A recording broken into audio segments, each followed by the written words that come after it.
invitados. Vamos a partir en comité, junto con el senador Kast y señor secretario, tenemos... Si no hay cuenta no puede haber, si no hay ya. no puede haber cuenta. Por eso tendríamos que pasar inmediatamente. Directamente a los invitados, sí, presidente, con motivo de la estudio. Está, tengo entendido que está conectada la Contralora, señora Dorothy Pérez. Así es. Se está conectando. Y también el abogado Arturo Fernandoa. Saludamos a Arturo. Estamos esperando que se conecte la Contralora, que ahí está. Aprovechar de saludarlo, señora Dorothy, don Arturo. Primero felicitar la Contralora. Enteramos que hoy día en la mañana recibió el premio de CLAPE SUCE Alfonso Suet. Así que felicitarla por ese reconocimiento. Estamos junto al senador Felipe Kast y le damos la palabra ahí para que pueda exponer. Muchas gracias, presidente. Muy buenas tardes ya hasta ahora a todos los integrantes de la Comisión de Educación del Senado. Quiero verificar si se escucha bien, si me pudieran corroborar que se escucha bien para poder comenzar la presentación, señor presidente.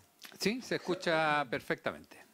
También nos acompaña el subsecretario de Educación Superior y el ministro que está entrando y saliendo.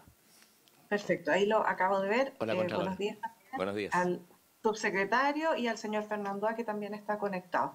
Bueno, nuestra presentación, señor presidente, por su intermedio, para los parlamentarios que están presentes y para las autoridades de gobierno que están presentes, se refiere fundamentalmente al boletín 17-169-04, que es el motivo de esta invitación, respecto del nuevo sistema de financiamiento para la educación superior. A modo de contexto y muy rápidamente, en honor al tiempo, solo recordar que la Contraloría publica el informe de financiamiento público a la educación superior, que es elaborado por nuestra División de Contabilidad y Finanzas Públicas desde el año 2011. Para el año 2024, en dicho informe se da cuenta de que el financiamiento público a la educación superior alcanzó los 3.5 billones de pesos, y esto es un incremento del 9.4% respecto del 2023, y estos montos corresponden al 1.1% del PIB de nuestro país.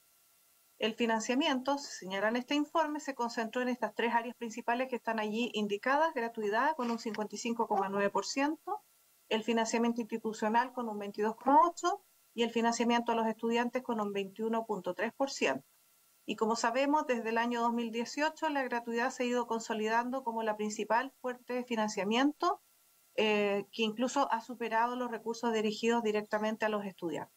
Aquí en este siguiente gráfico podemos ver la evolución del financiamiento público en la educación superior, y allí vemos cómo ha ido creciendo la gratuidad desde el 2016 hasta el 2024. Fundamentalmente hacer presente que este aumento de 9.4% superior al año anterior en el financiamiento público de la educación superior, cuando llevamos a cifras desde el 2015 a la fecha, es un 127.9% de aumento de financiamiento. Enseguida, también hacer presente a modo de contexto que los estudiantes de educación superior pueden pagar sus aranceles con financiamiento privado o público. Y en el caso del financiamiento público, este puede ser mediante créditos o becas, los cuales se clasifican actualmente en créditos de recompra del crédito con aval del Estado, ¿cierto? El CAE, como se le conoce, y el Fondo Solidario de Crédito Universitario, y también tenemos otros instrumentos como son las becas de arancel, otro tipo de becas y cursos. Siguiendo en este punto de introducción y de contexto, señor presidente, hacer notar que en el año 2024 el 59.1% del financiamiento a los estudiantes fue realizado con crédito con aval del Estado, según la tabla que está expuesta allí en la presentación, que distingue entre becas y créditos, y ahí están los porcentajes de cada uno de ellos. Y en lo que se refiere al financiamiento público en la educación superior, el uso del financiamiento a través del Fondo de Crédito Universitario, el Fondo Solidario de Crédito Universitario, ha ido disminuyendo en su importancia o impacto desde el año 2018, como se aprecia en esta imagen, que, como les digo, está contenida en el informe de educación superior, de las finanzas de educación superior, que emite nuestra División de Contabilidad. Dicho ese contexto, ahora quiero referirme muy brevemente a lo que tiene que ver con las atribuciones de la Contraloría General de la República en materia de contabilidad pública. Esto a propósito de que, con motivo de nuestra respuesta a la consulta que se nos formuló por un parlamentario de la Comisión de Educación de la Cámara de Diputadas y Diputados, surgieron en el foro público muchos comentarios y consultas de por qué la Contraloría estaba interviniendo u opinando en temas de contabilidad pública. Y eso probablemente tiene que ver con el desconocimiento de que el artículo 98 de la Constitución Política de la República le otorga facultades específicas a la Contraloría en materia de contabilidad y reconoce esas atribuciones. También la ley 10.336, que es nuestra ley de organización y atribuciones, y el decreto ley 1263 del año 75, orgánico de administración financiera del Estado. En particular, el artículo 65 de este decreto 1263 señala que le corresponde a la Contraloría establecer los principios y las normas contables básicas y también los procedimientos por los que se debe regir el sistema de contabilidad gubernamental.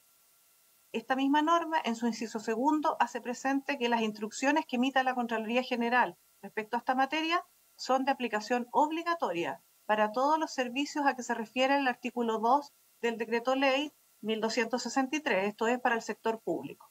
Las normas que he citado, entre otras disposiciones, le dan plenas atribuciones a la Contraloría para informar en materia de contabilidad pública, que es lo que se hizo, y también para normar y establecer principios, normas y procedimientos a través de los cuales se lleva adelante la contabilidad gubernamental en Chile. Eso a modo para despejar esa duda que se generó en el ámbito público en esa época. Esto además acompañado de los siguientes antecedentes. En el marco de la discusión legislativa de este proyecto de ley que está conociendo esta comisión, proyecto que busca crear un nuevo instrumento de financiamiento público para estudios de nivel superior y un plan de reorganización y condonación de deudas educativas, un diputado integrante de la Comisión de Educación de la Cámara de Diputadas y Diputados le solicitó a la Contraloría formalmente, a través de la presidencia de dicha Cámara, un pronunciamiento que se refiriera, entre varios elementos, a este que tiene que ver con los criterios normativos que estaban vigentes y que definen un activo como tal, y cuál es la metodología que debe usarse para su adecuada valorización, con el objeto de contar con información clara y precisa respecto del tratamiento contable de los activos y pasivos fiscales, esto en el marco de las estadísticas de las finanzas públicas. La consulta tiene varios más elementos, pero esta es la consulta en general que recibió oficialmente la Contraloría General y que respondió oficialmente también mediante nuestro oficio E-172-269, emitido en octubre de 2025, un documento de 5 páginas que, en resumen, señala que un activo financiero debe corresponder a un derecho adquirido, en tanto que un ingreso de recursos inciertos solo puede ser informado como activo contingente en los casos que se evaluaron y se revisaron de acuerdo a la consulta que que recibimos por parte de la Cámara de Diputadas y Diputados. Ahora, en relación específicamente con el proyecto de ley FES, nosotros para poder emitir este oficio tuvimos a la vista los siguientes elementos.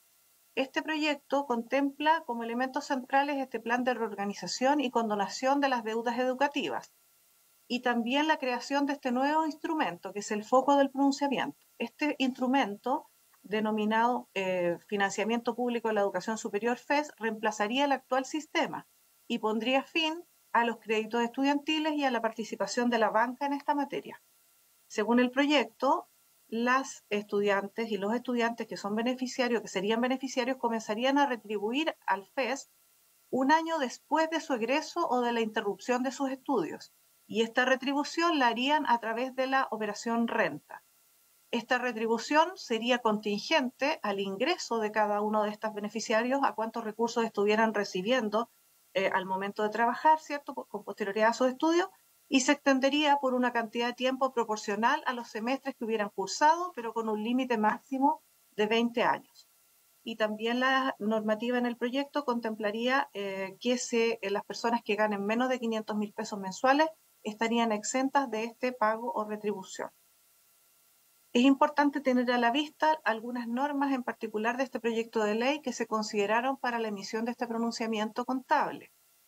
En primer lugar, lo que señala el artículo 9, de este proyecto, que en relación al proceso de solicitud, otorgamiento y renovación de este instrumento financiero, señala que quienes cumplan con los requisitos establecidos en el artículo 8 y deseen ser beneficiarios de este instrumento de financiamiento deberían inscribirse en la plataforma electrónica habilitada para estos efectos. Esta norma es relevante cuando uno lo compara desde el punto de vista de la suscripción de un contrato y que es muy importante para los efectos de determinar si esto es activo o no, como lo vamos a ver más adelante.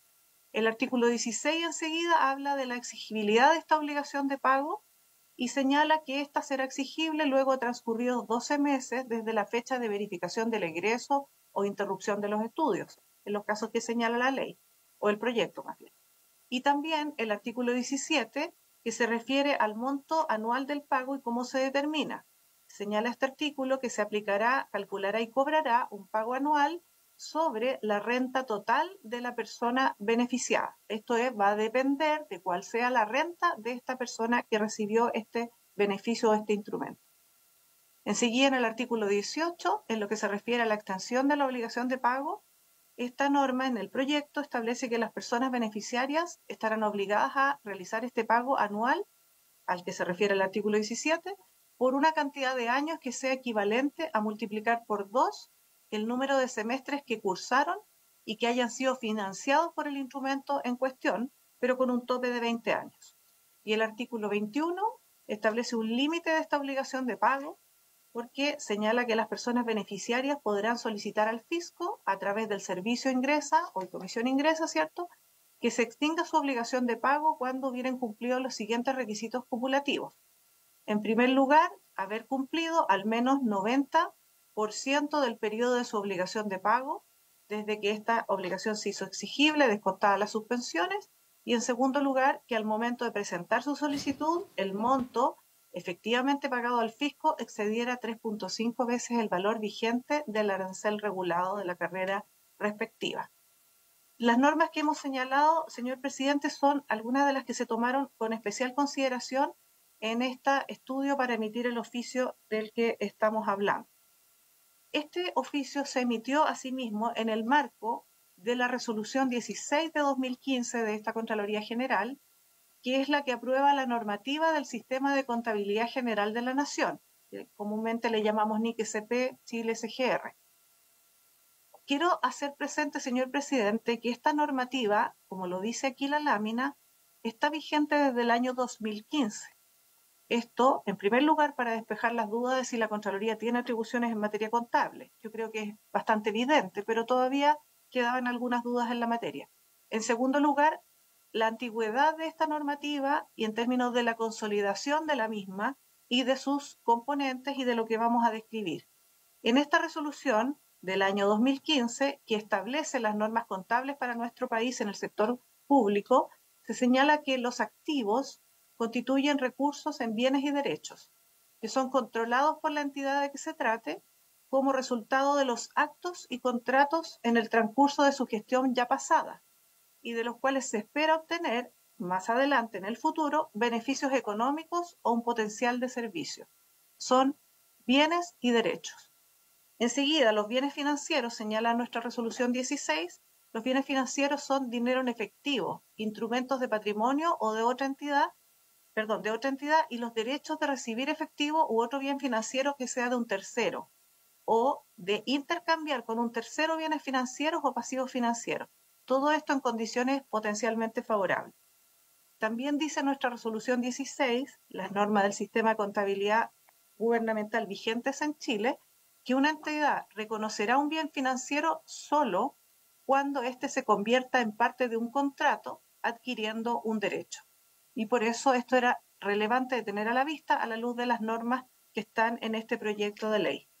Señala también esta resolución 16 que un activo contingente es el recurso surgido a raíz de sucesos pasados y cuya existencia debe ser confirmada por la ocurrencia o no de uno o más eventos que son inciertos en el futuro y que no están enteramente bajo el control de la entidad de que se trata.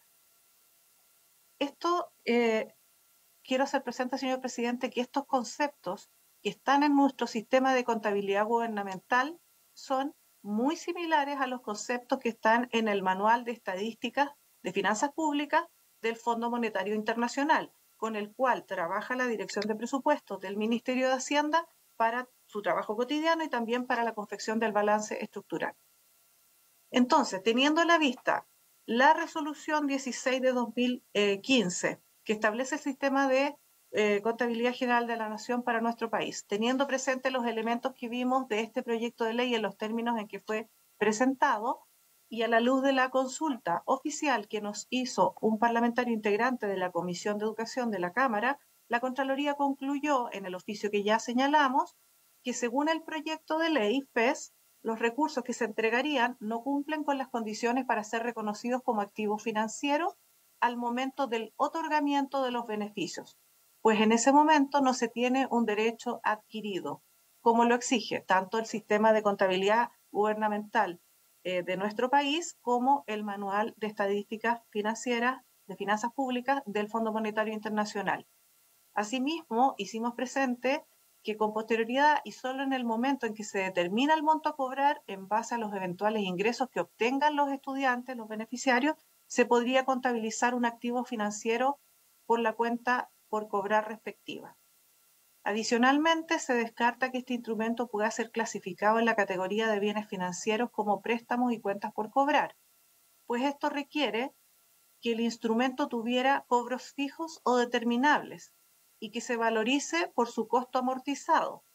En cambio, lo que se ve, de acuerdo al proyecto, es que el FES no tiene un monto de deuda a cobrar específico para el beneficiario al momento en que se financian sus estudios. Esto se va a determinar después, una vez que se sepa cuál es el monto de los ingresos del estudiante o del beneficiario.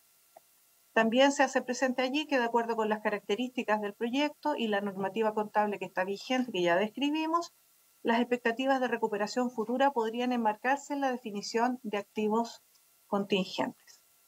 Finalmente, señor presidente, solo dejo ahí a disposición de la comisión estos elementos que comparan el actual sistema de crédito con aval del Estado con el proyecto de ley FES, con este nuevo instrumento, en lo que se refiere al otorgamiento, al reconocimiento y a otros efectos. En cuanto al otorgamiento, en el caso del CAE se registra en el subtítulo 30 y constituye un activo financiero para la entidad. Se suscribe un contrato, y esto es muy relevante, se suscribe un contrato, en este caso de apertura de línea de crédito con posibilidad de renovación anual, y se entrega un mandato a la entidad financiera para la suscripción y el llenado de uno o más pagarés. En cambio, en el instrumento FES se registraría en el subtítulo 24 y constituye un gasto por transferencia para la entidad. No se constituye un instrumento de deuda. En cuanto al reconocimiento, en el CAE se reconoce como activo financiero en la cuenta 122.0102, pactos de retrocompra, y en el caso del instrumento FES se revelaría como un activo contingente. Y finalmente, en cuanto a otros efectos, el CAE registra garantía del Estado y el instrumento FES no existiría o no registraría garantía del Estado. Para terminar, señor presidente, quiero hacer notar que todos los análisis que ha realizado la Contraloría General de la República, no solo en esta materia, sino que en todas las materias en las que participa conforme a nuestro ordenamiento jurídico, son estrictamente técnicas y no tienen componentes políticos. Nosotros no tenemos atribuciones para ver el mérito de las políticas públicas que diseña la administración. A nosotros lo que nos corresponde, de acuerdo a nuestro mandato constitucional y legal, es verificar la legalidad de las actuaciones en una de nuestras funciones, pero tenemos 3 funciones adicionales. La siguiente, fiscalizar el ingreso y la inversión de los fondos del fisco y de las demás instituciones que señala la ley. La tercera función es precisamente la que nos estamos refiriendo. No solamente emitimos normas contables, sino que también establecemos cuáles son los procedimientos para llevar nuestra contabilidad gubernamental y emitimos el informe de gestión financiera del Estado. Y tenemos una cuarta función, que es la función jurisdiccional para la recuperación del patrimonio público que hubiera sido dañado. Es importante, señor presidente, tener presente que son estas 4 funciones distintas. Así es que nuestro pronunciamiento es un pronunciamiento contable. No es un dictamen que pueda estar interpretando normas legales vigentes, como escuché en algunas oportunidades en el foro a propósito de la emisión de nuestro informe contable. Así es que, dicho ese marco y teniendo presente esto, señor presidente, que nuestro pronunciamiento es exclusivamente técnico y que nosotros no estamos ni apoyando ni a favor o en contra de este proyecto ni de su avance, sino que exclusivamente pronunciándonos de cómo se debe contabilizar una vez que este instrumento sea enteramente diseñado. Así es que reitero este punto con especial énfasis, señor presidente, porque en distintos foros se nos ha hecho ver que la Contraloría aquí estaría a favor o en contra de un proyecto de ley. Y nada más lejos de nuestra intención, lo único que estamos haciendo es cumplir con nuestra obligación constitucional y legal. Así que quedo atenta, señor presidente, a sus consultas o de las señoras y señores parlamentarios que están allí presentes. Muchísimas gracias por la invitación. Muchas gracias, Contralora, por la exposición. Sí, voy a ofrecer la palabra a mis colegas si hay alguna consulta, comentario. Senador, primero vamos a dar por iniciar la sesión. Ahora le ofrezco la palabra al senador Kass. No, simplemente, gracias, presidente, por su intermedio, agradecerle a la Contralora por la aclaración. Creo que bastante sólida y consistente su presentación. De hecho, hemos estado en distintas conversaciones con el Ejecutivo, con el Ministerio de Hacienda, con el Ministerio de Educación, y creemos que es muy valioso que la Contraloría también vaya siempre cumpliendo su rol de ser un órgano técnico que va respaldando la legalidad de los distintos actos y también su rol en materia contable. Todos sabemos la asimetría que muchas veces existe entre la información que pueda manejar la DIPRES versus el Congreso, un tema muy discutido hace muchos años, y por eso simplemente agradecerle a la Contralora por cumplir este rol que cuando el Congreso lo solicita, que hay un ente de alguna manera objetivo, externo, que pueda dar su opinión y dar cuenta que además el tema financiero sí es parte de la legalidad de Chile. O sea, el tema financiero es parte de la institucional legal que tenemos. Por lo tanto, dar cuenta de aquello creo que simplemente robustece nuestra institución. Así que era solo aquello, presidente. Gracias. Gracias, senador Kass. Ofrezco la palabra. Me la voy a dar yo. Contralora, nosotros sabemos que luego del dictamen el gobierno solicitó a la Contraloría su reconsideración. Para la tramitación que estamos realizando es de suma importancia saber si hay algún tiempo asociado a esa reconsideración que solicitó el gobierno. Y también ha habido bastante cuestionamiento respecto de los datos y estimaciones que permitan determinar adecuadamente el impacto fiscal. Entonces, la consulta es si la Contraloría ha podido revisar este tema desde la contabilidad fiscal, teniendo presente, por ejemplo, que el FES está compuesto por distintos elementos y que no todos tienen que ver únicamente con el FES. Entonces, si se pudo ahondar en esa parte. Por último, Contralora, si desde la Contraloría tienen una opinión respecto a las disposiciones transitorias que contiene el proyecto que dice relación con la condonación y cobranza del CAE.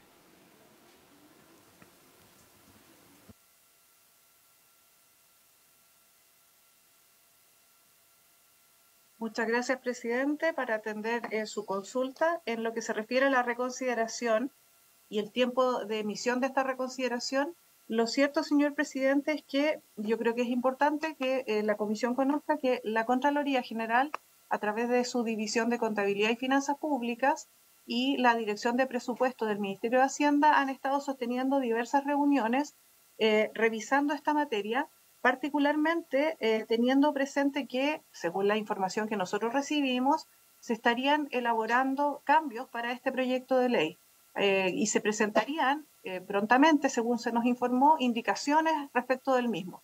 Entonces, más allá de nuestra reconsideración, que se va a pronunciar respecto de lo que ya estaba vigente, nosotros estábamos un poquito a la espera de qué es lo que se iba a ingresar, toda vez que esto va a cambiar si es que el instrumento tiene otro sistema de contratación, si el instrumento tiene algunos elementos para determinar los montos efectivos a los que el fisco podría tener derecho en cuanto a su recuperación, va a cambiar completamente la naturaleza del instrumento. Entonces nosotros estábamos en esa espera.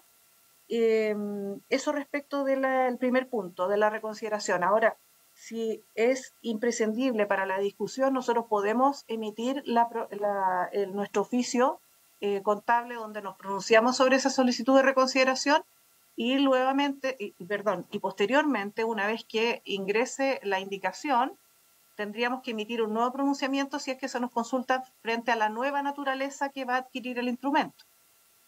Eso en primer lugar. En relación al impacto en la contabilidad fiscal, precisamente tiene que ver con lo que acabo de señalar, y hay varios elementos que pueden estar allí contenidos en nuestro informe de reconsideración. Entonces no quisiera yo adelantarlo porque nosotros tenemos que pronunciarnos por escrito.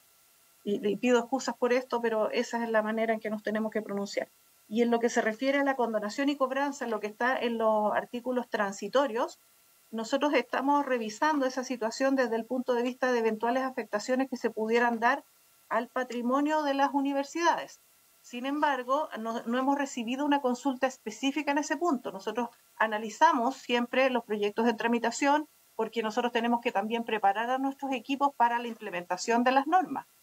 Pero una vez que esto esté recién vigente, vamos a poder saber qué impacto tiene. De acuerdo a la norma que está proyectándose actualmente, uno ve que podría tener un impacto en el patrimonio de las universidades, pero no hemos recibido una pregunta específica para emitir un pronunciamiento concreto. Si la comisión así lo necesita, nosotros podemos opinar sobre la materia de manera oficial, una vez que nos ingresen el oficio consultándolo en ese sentido. Quedo atenta, presidente, si hay alguna otra consulta de los demás senadores, senadoras que están allí presentes. Muchas gracias. Gracias, Contralora. Entonces, acordamos enviar el oficio para hacer la consulta respectiva. Ofrezco la palabra.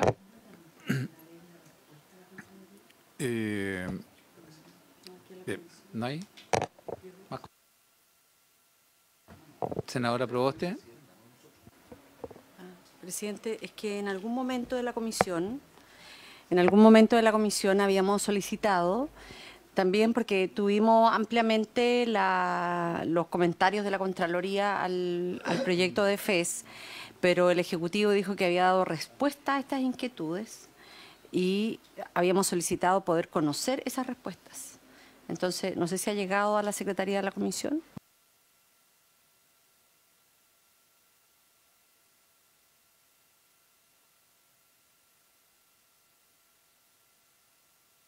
En el fondo, el Ejecutivo nos mandó las respuestas que... Porque en una de las sesiones se señaló en que el Ejecutivo iba a aclarar una serie de dudas que había manifestado el organismo Contralor. Entonces nosotros solicitamos copia de esas respuestas a la Contraloría.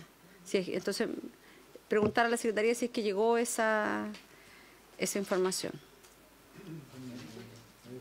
¿Ministro? Sí. Muchas gracias. Primero saludar al presidente, a los senadores y a la senadora. También a la señora Contralora, agradecerle la exposición muy precisa. Y efectivamente, a propósito de la pregunta que hace la senadora Proboste por su intermedio, el Ministerio de Hacienda efectivamente mandó una respuesta a Contraloría. No sé si el Ministerio de Hacienda habrá hecho llegar a la Comisión, parece que no. Sin embargo, al igual que lo que plantea la Contralora, había cuenta de que estamos manifestando nuestra voluntad sistemáticamente y esperamos que lleguemos a ese momento de presentar indicaciones. La verdad es que volver sobre esa discusión parece tener poco oficio, considerando que cambiaría efectivamente el diseño del proyecto de ley en esta materia, por lo cual lo que cabría es analizar ese diseño para efectos del futuro del FES y su eventual tramitación legislativa. Muchas gracias, ministro. Senadora Proboste. Presidente, mire, la presentación de la Contralora se señaló particularmente, y también lo dijo así en su informe del año de diciembre del 2024, que el CAE presentaba problemas contables y que había un sobreprecio de recompras que no se registraron como gastos y los pagos de deudores, que fueron las amortizaciones, se registran como ingresos sobre la línea. Entonces, yo quisiera preguntarle al Ejecutivo si es que el proyecto del FES se hace cargo de estos problemas o vuelve a repetir esta misma fórmula, si es que nos pudieran contar, presidente, el Ejecutivo. Sí. Subsecretario Víctor Orellana. Muchas gracias, presidente, por su intermedio. Efectivamente, lo que hemos tratado de hacer es que el proyecto FES resuelva los problemas estructurales que tiene el CAE primero, estableciendo un método de cobranza que sea automático, por lo tanto genera un flujo suficiente, dado que el problema que tenemos con el CAE es que eso genera una morosidad estructural que luego, como contablemente se califica como un activo financiero, que es lo que señaló también el Consejo Fiscal Autónomo en su informe del año 2024, hay un componente de ese activo que se debiese declarar incobrable y ese informe llama a poder hacer aquello. Con las modificaciones que vamos a presentar del FES, se subsanan los problemas contables tanto del CAE como aquellos que se han identificado del FES, y por lo tanto vamos a tener un sistema mucho más limpio desde el punto de vista fiscal. Vamos a tener un mejor sistema de recaudación, y luego vamos a tener una distinción taxativa entre aquello que es un gasto sobre la línea, es decir, aquello que es un subsidio y por lo tanto no tiene expectativa de recuperación, respecto de lo que sí tiene expectativa de recuperación, y por lo tanto pensamos que va a poder ser clasificado como activo financiero siguiendo los planteamientos que ha hecho tanto la Contraloría como el Consejo Fiscal Autónomo. Esa sería mi respuesta, presidente. Muchas gracias. Muchas gracias, subsecretario. Ofrezco la palabra. Bien, agradecerle a nuestra Contralora, señora Dorothy Pérez, por la presentación, la disposición, además a lo que viene, que es parte importante si hay una propuesta una nueva propuesta del gobierno en ese sentido, así que la dejamos en libertad. Muchas gracias, señor presidente. Un saludo para todas las autoridades presentes, senadores, senadoras, el ministro, por supuesto el subsecretario, señor presidente, a la Secretaría. Muchas gracias por la invitación. Hasta luego. Y ahora saludamos a Arturo Fernandoa, quien también le damos la palabra para que pueda dar su exposición.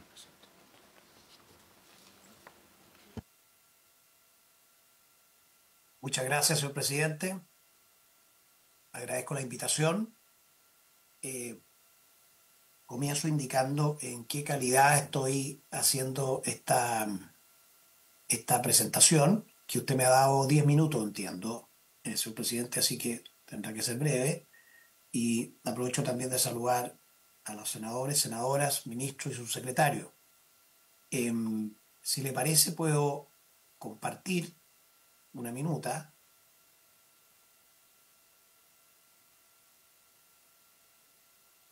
No sé si se está viendo bien. Se ve, pero la tenemos también impresa, así que... Entonces sí, podemos ir sí, directamente. Directamente, porque no se ve muy clara en la pantalla. Perfecto, muy bien. Gracias, presidente. Mi especialidad como profesor ha sido en general Derecho Constitucional, y dentro del Derecho Constitucional, el Derecho Constitucional Económico.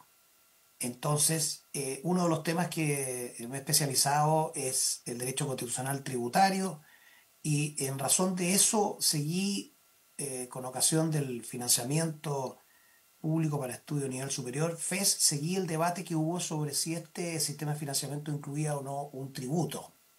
Y si técnicamente era o no era tributo. Hubo una discusión pública en los medios a comienzos del 2025, y con ocasión de eso, en julio publiqué una columna donde afirmé que el FES era un tributo. Después de eso recibí la invitación de un centro de estudios, Acción Educar, para realizar un informe en Derecho, que lo hice, lo despaché, y entiendo que ha sido hecho llegar a esta comisión. Entonces, el origen de mi presencia aquí es comentar exclusivamente este asunto relativo a la naturaleza tributaria o no del FES. Entonces, primero comencemos aclarando cuáles son las consecuencias constitucionales de que un determinado mecanismo tenga naturaleza tributaria o no la tenga. Y aquí nos vamos al artículo 19, número 20 de la Constitución, que contiene 4 principios tributarios, que algunos listan como 5, que son los que rigen en caso de aparecer una obligación que consiste en un tributo. El primero es el de legalidad. Este tiene casi 800 años. Es el principio que exige que sea una ley la que lo apruebe. En segundo lugar, igualdad. Los tributos deben ser iguales. La igual repartición de los tributos en proporción a las rentas, dice la Constitución, o en progresión y forma que determine la ley. Igualdad. Justicia, que está asociado a igualdad.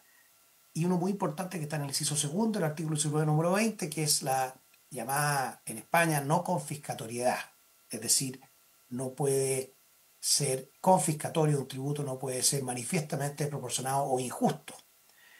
Y tenemos, en el inciso tercero de ese numeral, un principio que no es de derechos fundamentales, sino que es de ordenación presupuestaria, que es el principio no afectación tributaria. Los tributos que se recauden, dice ese inciso, cualquiera sea su naturaleza, no podrán ingresarán al patrimonio general de la nación y no podrán estar afectas a un fin determinado.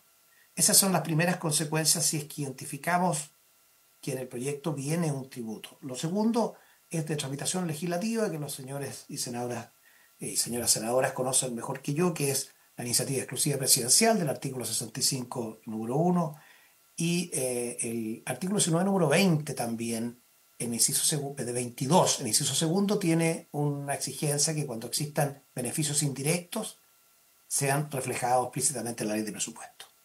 También lo que ha expuesto la señora Contralora es importante desde el punto de vista constitucional, es decir, que la contabilidad fiscal de la nación se encuentre debidamente registrada, respetando la naturaleza tributaria de lo que ahí ocurra. Tenemos como complemento el decreto ley 1263 y los decretos supremos que lo ejecutan.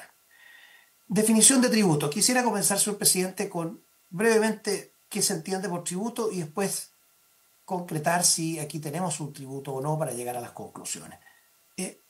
En general, la doctrina clásica ha estimado que tributo es toda exacción forzosa patrimonial impuesta por el Estado a los particulares a fin de financiar el cumplimiento de sus fines generales.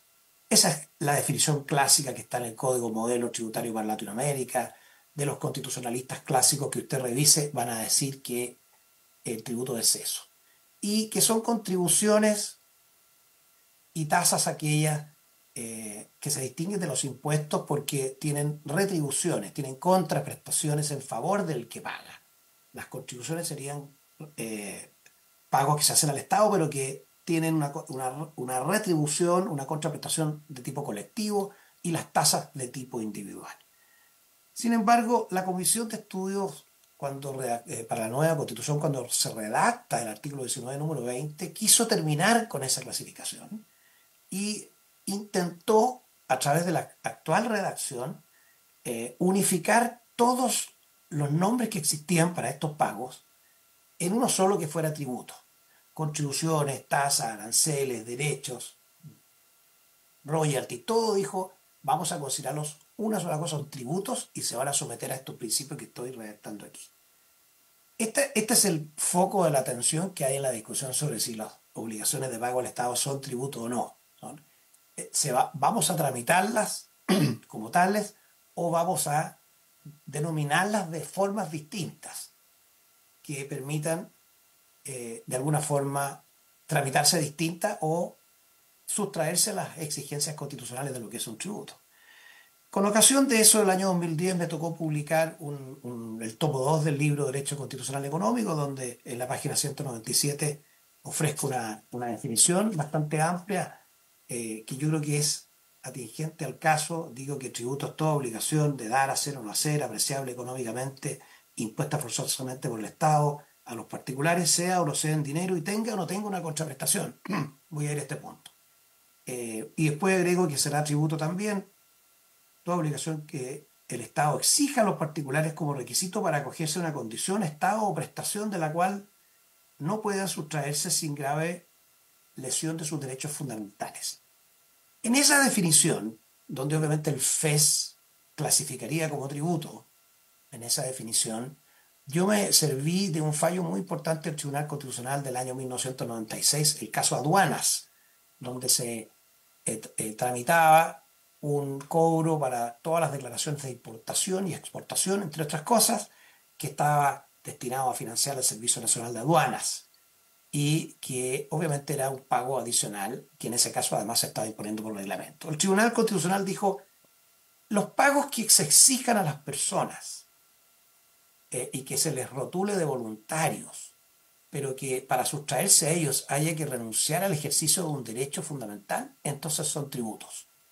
Y creo que esa noción es señera porque evita que a través de bautizos con nombres creativos se le denominen a obligaciones tributarias de otra forma. Naturalmente, señor presidente, en esto hay una cierta discusión doctrinaria. Hay quienes sostienen, como el profesor Carlos Carmona, por ejemplo, que redactó algunos fallos cuando estuvo en el Tribunal Constitucional. El profesor Carmona, que hemos tenido buenos debates con él, él estima que el tributo, cuando tiene una contraprestación fragmentada, para que no sea tributo, o sea, para que sea tributo, ¿ya? Es necesario que se cobre, ¿ya? Y vaya a las arcas generales del Estado para fines generales como justicia, como defensa nacional, beneficios sociales. Esos beneficios generales que otorga el Estado son los que se financian a través de tributos, pero cuando tienen contraprestaciones fragmentables en unidades de prestación, no serían tributos. Esta es la discusión que hay. Y yo, en esta minuta, en este informe y presentación, quiero demostrar coherencia, porque hace más de 15 años sostengo que tributo incluye cobros que se hacen a las personas cuando se exigen estos cobros para efectos de ejercer un derecho fundamental o beneficios sin los cuales sin los cuales se tenga que renunciar a un derecho fundamental.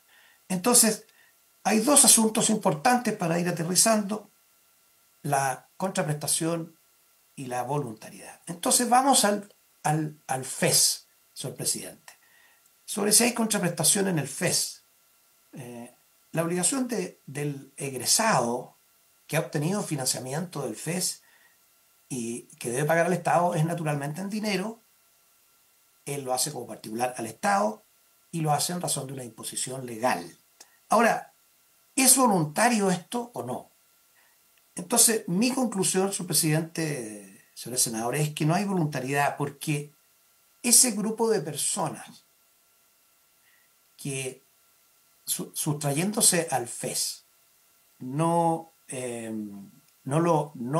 entran en este sistema, entonces, y que están en los deciles que cubre el FES y por lo tanto no tienen recursos para financiar su educación superior, obviamente deben renunciar al ejercicio de un derecho fundamental, que es el derecho a la educación del artículo 19, número 10. O sea, especialmente cuando se deroga el CAE y se termina, según el articulado, con el Fondo Solidario de Crédito Universitario, cuando no existen otros financiamientos estatales paralelos. Respecto de esas personas, si quieren acceder a la educación superior, naturalmente no es voluntario. Este es el único camino para el que no tiene recursos de acceder a la educación superior. Contraprestación. La contraprestación es el tema más interesante en el caso del FES, porque se podría alegar, obviamente, que hay una contraprestación de educación que el Estado es el que financia.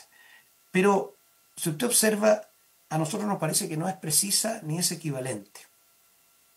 No es equivalente porque no se sabe bien en relación al pago, porque el pago no se sabe porque es contingente al ingreso, si hay equivalencia o no en la contraprestación.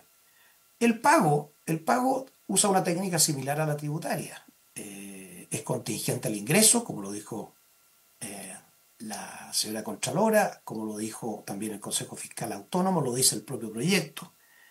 Se aplica a tramos progresivos de renta, o sea, aumenta en la medida que la renta es superior, y luego la cantidad es imprecisa, puede ser igual, inferior o superior al costo del arancel regulado de la educación recibida, es decir, es incierto. Y puede llegar a ser más extenso en algunos casos. Se ha discutido, yo he seguido el debate de cuánto es ese porcentaje. Se ha discutido cuántas serían las personas que están afectas a este pago muy superior a los aranceles regulados que recibieron, de la educación que recibieron. El proyecto lo único que dice es que el límite son 20 años y 3,5 veces el dinero actual que se recibió por las universidades o instituciones en el caso de los aranceles. Entonces, teniendo un pago que es contingente al ingreso, cuya cantidad es imprecisa, que puede llegar a ser menor, igual o mucho más extenso de lo que realmente se recibió, naturalmente estimo que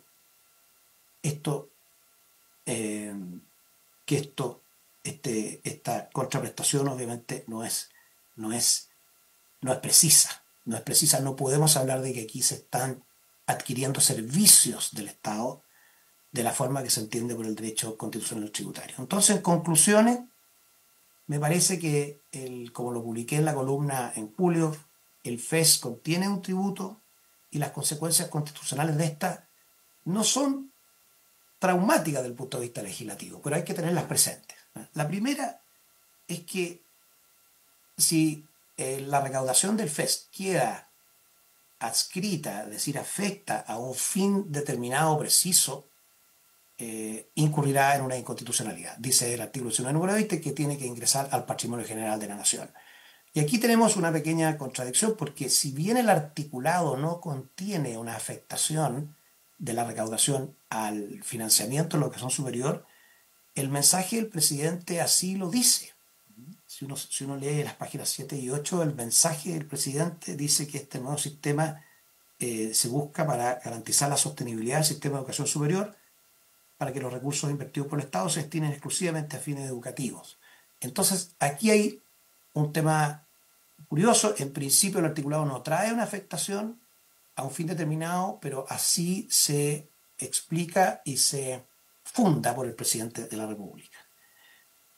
Una segunda consecuencia es qué ocurre con las personas que están obligadas a pagar hasta 3,5 veces. Supongamos aquellos egresados a los que se les obliga a pagar hasta un 350% del valor de la educación que recibieron. Me parece que entra en un claro riesgo de ser un tributo manifiestamente proporcionado o injusto. Sería largo razonar por qué el espacio legislativo es muy grande para imponer impuestos, muy grande, pero hay este límite final del tributo expropiatorio. Me parece que sería constitucionalmente mucho más prudente si el límite se baja. Se ha discutido si esto van a ser muchos o pocos alumnos. Hay un estudio de CLAPES UC que dice que van a ser 33.000 alumnos aproximadamente, pero también entiendo que la Subsecretaría de Educación Superior encargó un informe que dice que va a ser menos personas, 1,algo% de los egresados. Respecto de esas personas hay un riesgo importante de que constituya un tributo manifiestamente proporcionado o injusto. Y la última consecuencia consiste en la que explicó mucho mejor la señora Contralora, en que si es un tributo, entonces debe registrarse el ingreso, el pago de restitución del egresado no puede registrarse como un activo porque es contingente al ingreso. Eso está mucho mejor explicado por la señora Contralora, pero naturalmente me correspondía decir. Hasta aquí llego, señor presidente, y quedo abierto a cualquier pregunta. Muchas gracias, don Arturo Fernando. Agradecer la presentación y esta visión diferente a todo lo que habíamos escuchado, que tiene que ver con el tema constitucional. Le ofrezco la palabra. Yo tengo una consulta. Porque muchos hemos hablado de que una parte del proyecto habla de como monto máximo pagar 3,5 veces la carrera, pero existe la posibilidad de que eso se baje a un monto bastante inferior, pero con el mismo concepto. Entonces, de acuerdo a la exposición y lo que yo entendí, esto seguiría siendo un impuesto. Y en segundo término, el principio de no afectación que rige nuestra legislación en la parte tributaria, tendríamos un problema en cómo está redactado el mensaje del presidente, independiente de las formas o del contenido que tenga, al afectarlo directamente en el mensaje. Gracias, señor presidente. La senadora Proboste también quiere hacer una consulta. Perfecto. Senadora Proboste. Muy buenas tardes. Quisiera saludar a nuestro invitado y quisiera preguntarle si, a juicio del profesor, porque, dado que él se centra bastante en recaudación del FES y en la lógica del tributo, que es un elemento que no necesariamente ha estado presente en la discusión desde el Consejo Fiscal Autónomo, de los rectores, etcétera.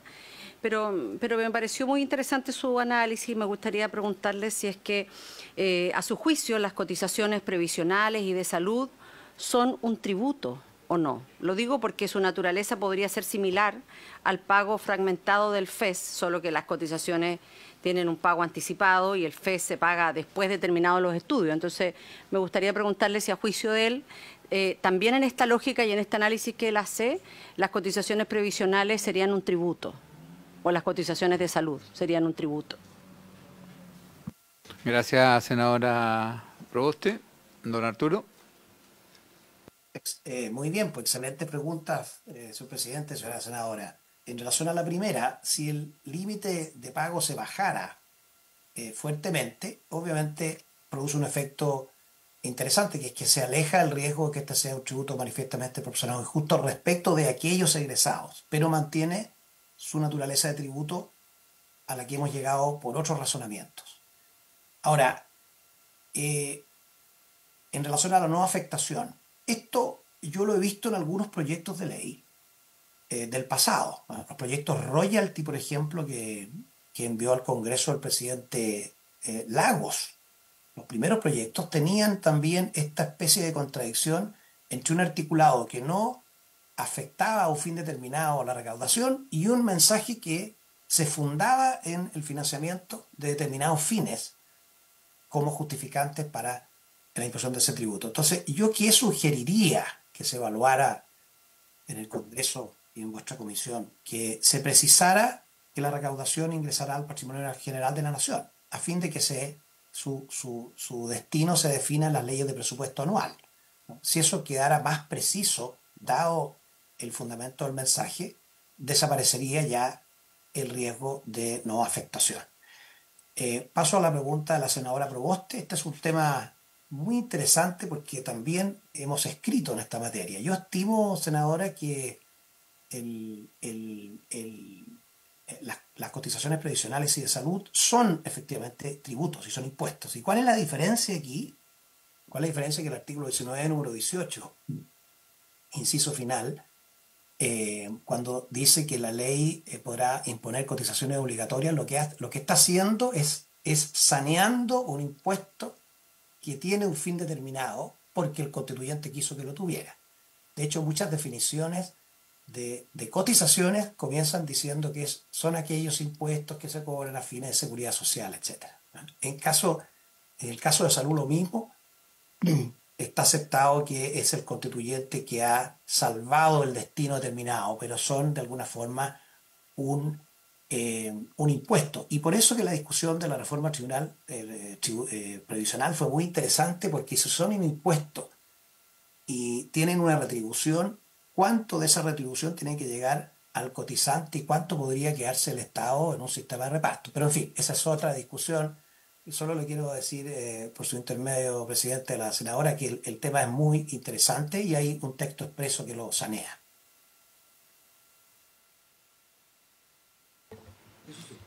Muchas gracias, don Arturo. Claro, eso tiene un efecto aquí, pues finalmente cambia los cuerpos.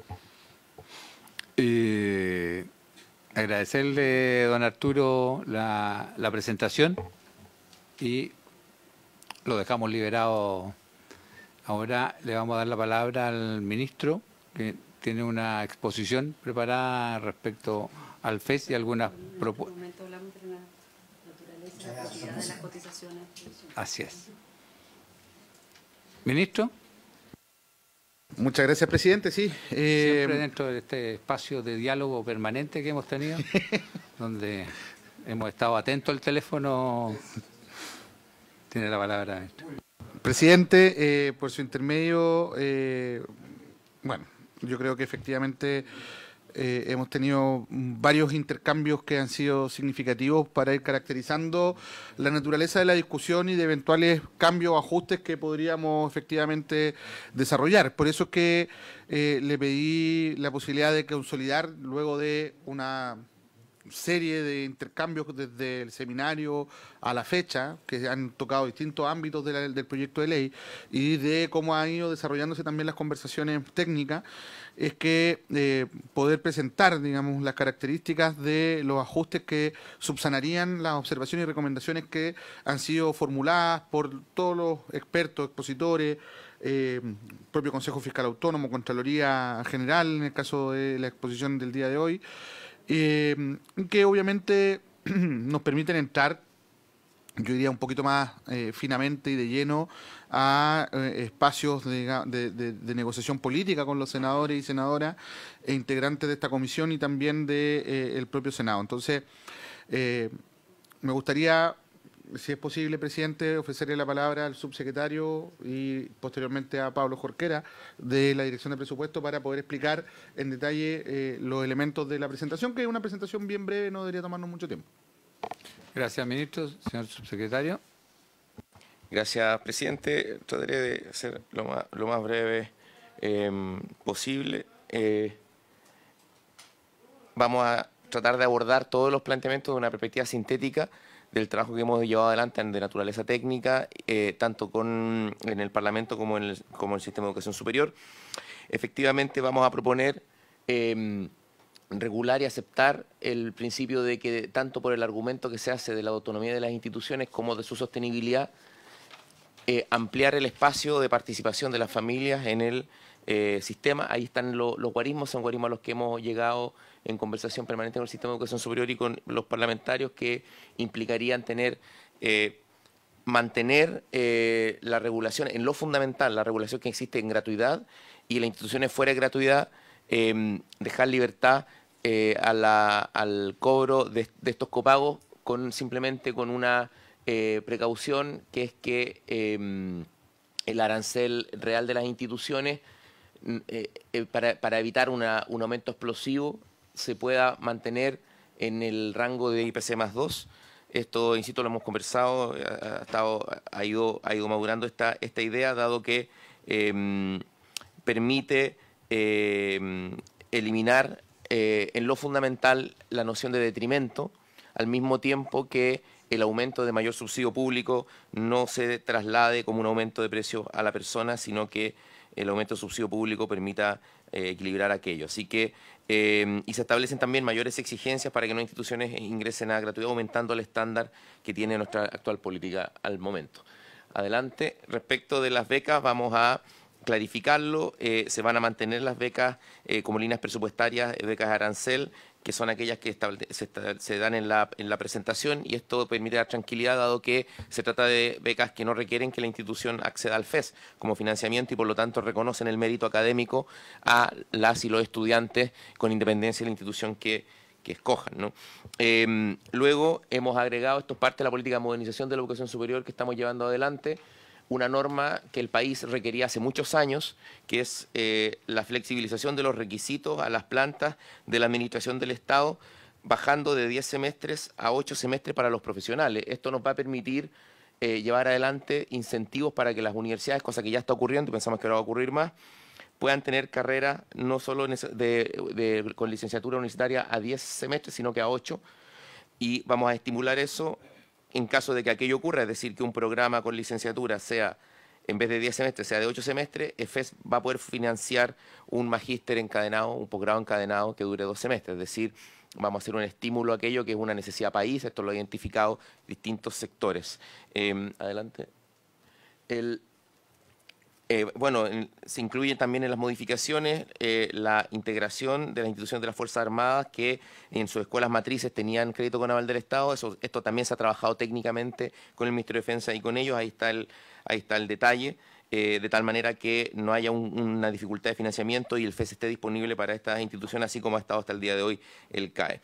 Respecto a la autonomía institucional y la transparencia activa, y digo, para despejar cualquier duda como la que se señalaba en la presentación anterior, respecto al mensaje, vamos a establecer explícitamente que el instrumento deberá resguardar la autonomía institucional y, como se ha propuesto por parte del sistema de educación superior, y en particular respecto a la exigencia de transparencia hemos incorporado y acogido la propuesta que nos ha hecho el Consejo de Rectores, de tal manera de dejarla en el estándar que actualmente tiene el propio G9, que nos parece que es un equilibrio adecuado sobre cómo llevar adelante esta exigencia.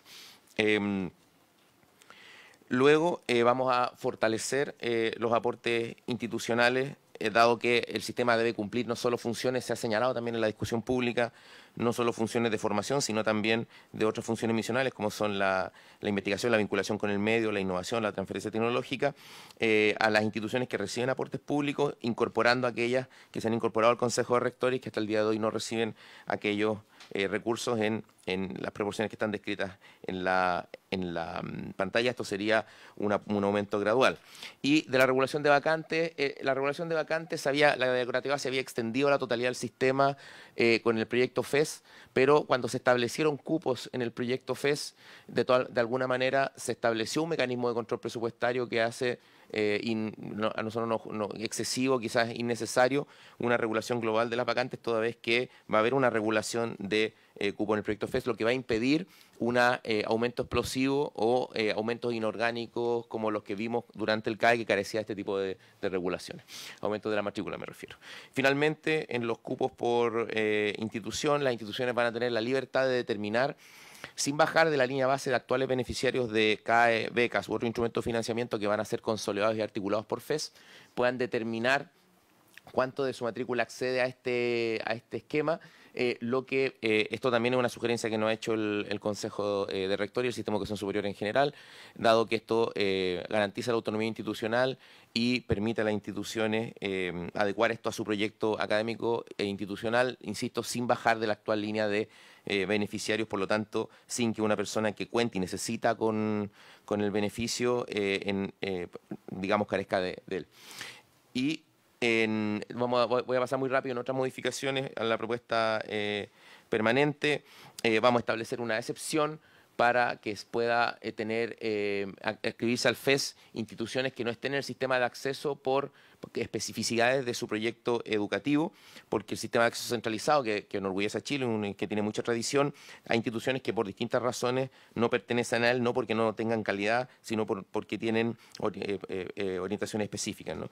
Estamos precisando un problema ahí esto ya técnica legislativa casi, que se aplica al cambio de carrera, que no estaba bien precisado, lo mismo en el cálculo de la transferencia para ser regulado a los estudiantes que piden FES por porcentaje inferior al 100%, y vamos a incorporar la obligación y servicio ingresa de publicar un estudio sobre el impacto del FES en el sistema de educación superior en el marco de la evaluación que contempla esta política, para que vayamos evaluándola permanentemente y se puedan hacer los ajustes que el país requiera.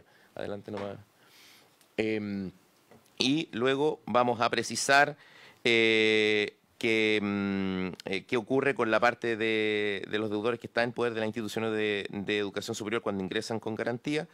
Vamos a eliminar, digamos, para que las instituciones puedan usar el uso del excedente del Fondo Solidario más prontamente, una vez que se publica la ley. Esto también es algo que lo hemos trabajado junto al Consejo de Rectores, y establecemos un periodo de 6 meses para regular las carreras de instituciones que ingresan a FES y no están en gratuidad según las bases técnicas vigentes. Esto ya es más técnico. Y respecto a la modalidad online, hemos establecido un calendario que al cabo de 5 años va a haber regulación arancelaria para los estudiantes online y por lo tanto podrán acceder al beneficio una vez hagamos el trabajo técnico, toda vez que los costos de las carreras online necesariamente hay que estudiarlo y no se puede trasladar mecánicamente costos que teníamos en carreras presenciales a carreras online. Y finalmente, quizás ha sido el tema de mayor debate, hemos hecho una propuesta que respecto a la clasificación contable del FES al límite de la retribución, que nos parece permite clasificarla con claridad como activo financiero y resuelve las críticas que se han señalado en la discusión pública, pero esto me parece que es más pertinente que lo explique el director de estudios de la DIPRES, Pablo Jorquera, el ministro de Hacienda. Si me permite, presidente. Sí, adelante. Muchas gracias, señor presidente. Aprovecho de saludar a los senadores y senadoras. Efectivamente, aquí, tal como se comentó, nosotros teníamos esta conversación con la Contraloría desde la perspectiva del Ministerio de Hacienda. Nosotros esto lo teníamos clasificado presupuestariamente como otros activos financieros, por eso quizás la discusión con la Contraloría respecto de las características del mismo. Pero entendiendo las las dificultades y la discusión, que dado que hubo dudas, entonces son razonables. Entonces, como Ejecutivo, queremos proponer una serie de precisiones o ajustes que permitan clarificar las características propias del instrumento, su forma no solo contable y financiera, sino también sus características propias. En ese sentido, lo primero que proponemos establecer es que en el artículo 9, si no me equivoco, que la Contralora mostró ahí, es agregar la suscripción de un contrato. Ello resolvería varios problemas. Primero, tal como mismo señaló la Contralora, un activo es parte de un contrato que parte de un contrato se adquiere un derecho. Al establecer un contrato, efectivamente podríamos adquirir un derecho. Y en segundo lugar, además, también relacionándolo con la segunda presentación, sería una relación entre el fisco y el estudiante. Entonces quedaría establecido y sin lugar a dudas que es una relación entre el fisco y el estudiante, y es el estudiante quien debe devolver de alguna manera al fisco.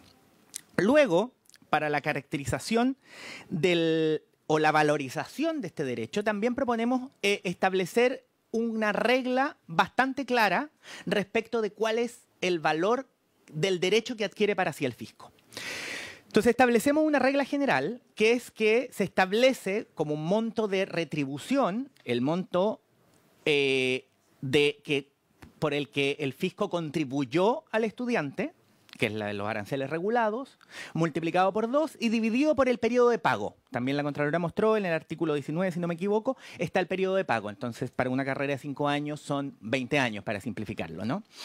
Y esto es que el fisco adquiere para sí un derecho claro y cierto, distribuido en el tiempo. Anualmente, el estudiante le debe retribuir al fisco 2 veces su carrera, dividido 20 en el ejemplo, ¿no?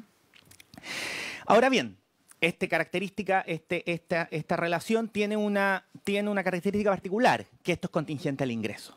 Obviamente la gente tiene que retribuir en función de sus capacidades, ¿no?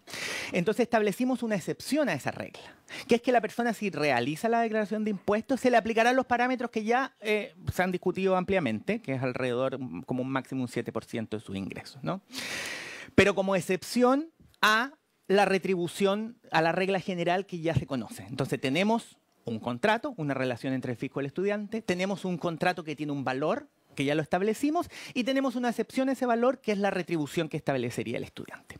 Ahora bien, como la persona puede, en función de sus ingresos, declarar en tiempos distintos, se puede generar una anomalía, que dado los tiempos de retribución, en valor presente, el pago puede ser un poco distinto, ¿no?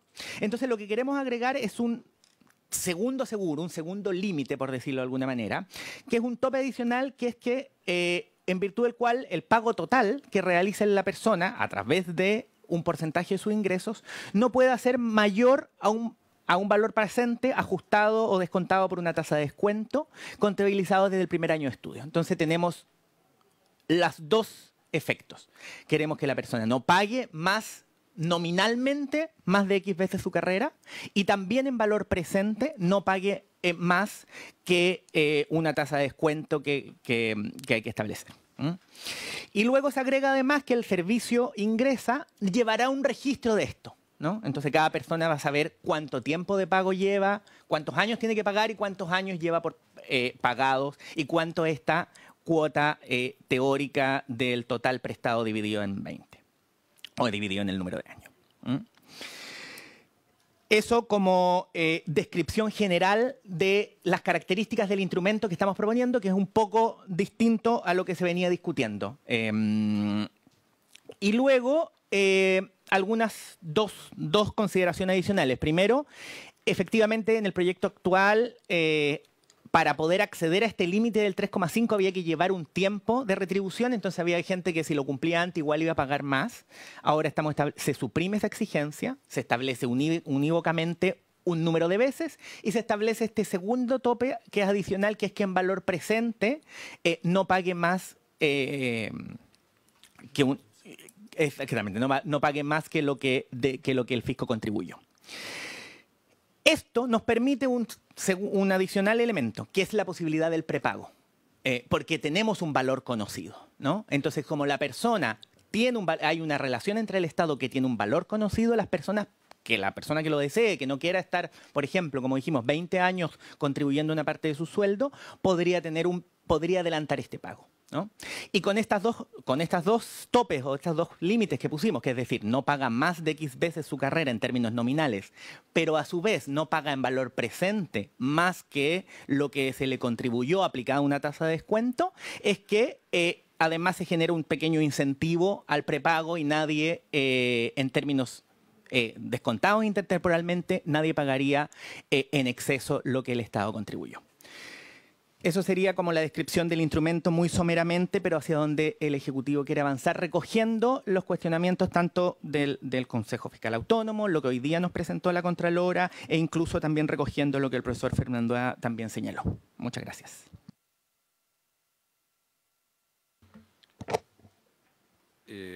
Muchas gracias por la presentación. Ofrezco la palabra, senador Kass. Gracias, presidente.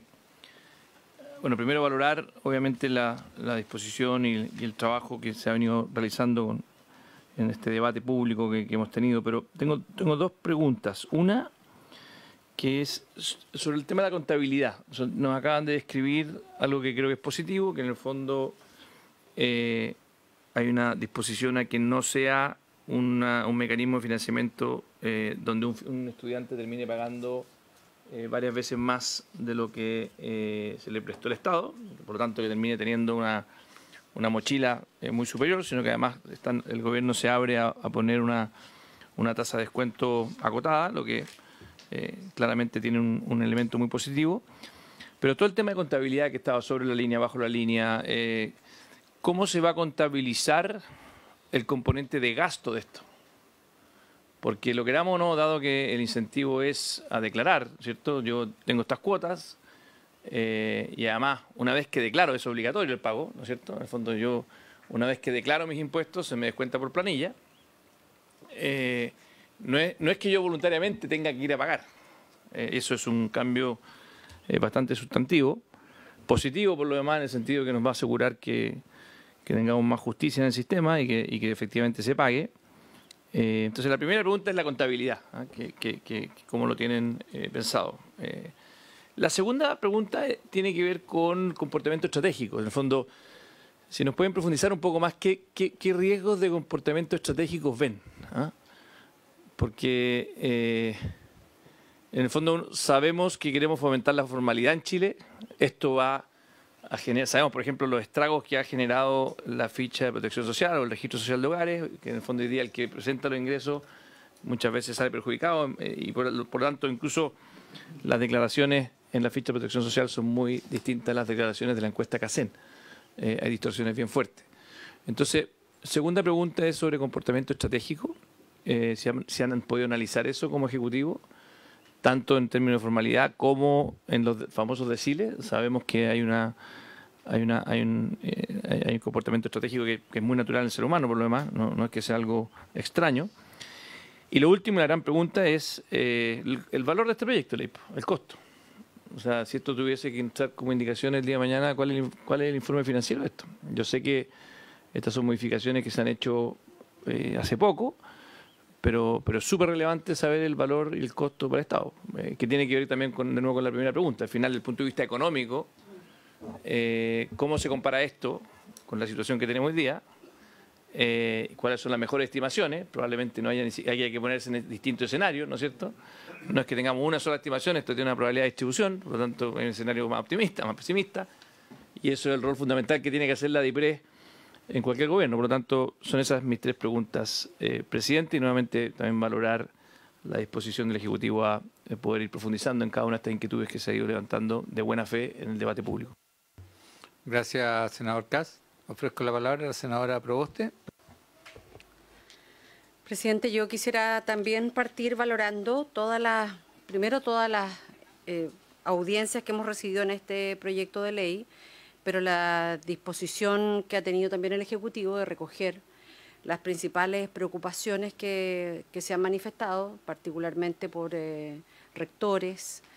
Uno siempre le gustaría que a lo mejor hubiésemos escuchado aquí la voz organizada de los estudiantes, que era otro de los elementos en los cuales nosotros al menos nos fijamos para analizar esta iniciativa de ley, y ya hemos escuchado también al Consejo Fiscal Autónomo, a la Contraloría, respecto de la preocupación desde la perspectiva financiera. Yo quisiera valorar, porque a pesar de que uno dice, sabe que nos gustaría ver tal cual está escrito, pero creo que hay elementos que son bien importantes de resaltar, por ejemplo, la mantención de las becas, que era algo que estaba, que no existía en el proyecto original, y tal como lo señaló la presidenta del Consejo Fiscal Autónomo, una parte importante de los mayores ahorros era porque se eliminaban estos beneficios y por lo tanto hoy día en estas modificaciones se vuelven a reincorporar.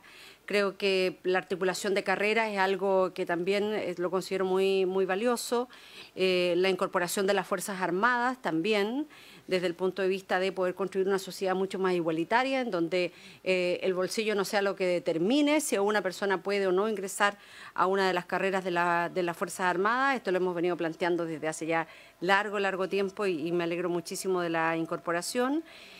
También de la incorporación de los aportes basales, tanto del AIWE como del aporte basal directo a las universidades del Consejo de Rectores.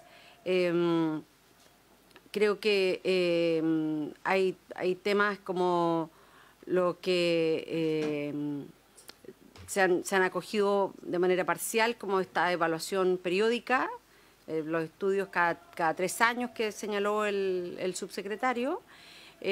Hay otros que no se recogen, las coberturas del N+1 y el N+2, que también era un tema que para nosotros era muy importante, pero bueno, entendemos que no todo se puede lograr, la estabilidad de los aranceles. Creo en esto, presidente, que nosotros le habíamos encargado hace algún tiempo atrás, desde la Comisión, información a la Biblioteca del Congreso respecto de las instituciones de educación superior, de mirarlos desde el punto de vista del copago y también mirarlo desde el punto de vista de los estudiantes. Creo que las modificaciones recogen bastante ese espíritu. A mí me gustaría preguntar, ya he hecho la primera parte de la valoración de lo que tiene esta modificación, pero me gustaría preguntar a propósito de la articulación, ¿cómo se va a hacer el cálculo de la recuperación del FES cuando un estudiante ha tenido FES en el pregrado y FES en el posgrado? ¿Y cómo se aborda esto también si es que el estudiante sale a hacer su posgrado fuera? Si ya no está aquí, ¿cómo se incorporan esos datos para la recuperación? Me gustaría poder escuchar esos argumentos, presidente. Eso. Si quiere, sigo. Gracias, senadora Proboste. Yo tengo alguna duda, porque de acuerdo a lo que expuso don Arturo Fernandois y la propia Contralora, principalmente lo que dijo don Arturo, es que finalmente si no es un crédito, sigue siendo un impuesto, independiente del monto y de que exista un contrato. Eso como punto uno. Lo otro, que el diseño mantiene la lógica de la transferencia a instituciones, directa en los casos de la gratuidad, y no es un beneficio al estudiante, finalmente. Creo que ahí hay un tema conceptual que es importante que podamos aclarar. Lo otro, comparto la inquietud, y yo no sé si alcanzaron a hacer los cálculos de cuánto cuesta esto, porque estamos tratando de armar algo, pero también tenemos que tener el sentido de realidad de cuánto le cuesta al país. Y lo otro, que, claro, hay la reposición de algunas de las becas, pero las que tienen más incidencia, sobre todo los alumnos más vulnerables, es la Juan Gómez Villa, que no se repone, la Bicentenario y la Nuevo Milenio. Entonces, ¿por qué se dejan fuera estas 3 becas en la reposición cuando sabemos que son, sobre todo para los alumnos más vulnerables, las que tienen más impacto en su financiamiento?